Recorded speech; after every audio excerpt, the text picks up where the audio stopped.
Hello，大家好，我是网友鱼，欢迎收看我的遇上爱。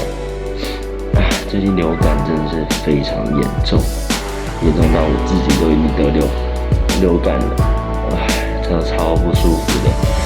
我最近一直有头痛，那前几天还发烧，真的是让我没办法去专心做一件事情。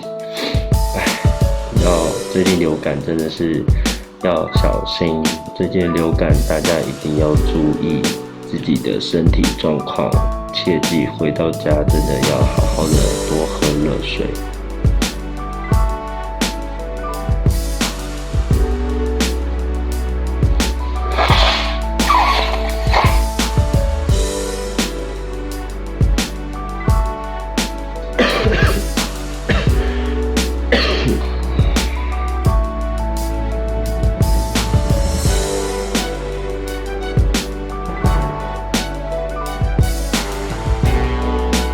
记得回到家第一件事情，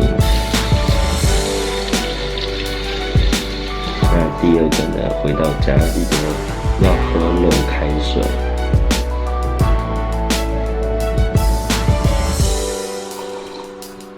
哇，好烫好烫好烫好烫！在这个流感的期间的冬天，一定要好好的注意身体，记得一定要戴上口罩，不要传染给别人。只要你有得到流感的话，真的不要影响到别人，那你一定要好好的休息，让自己有充足的睡眠哦。我都觉得我的烧瞎了，祝福大家能够在这个时候对抗病魔吧。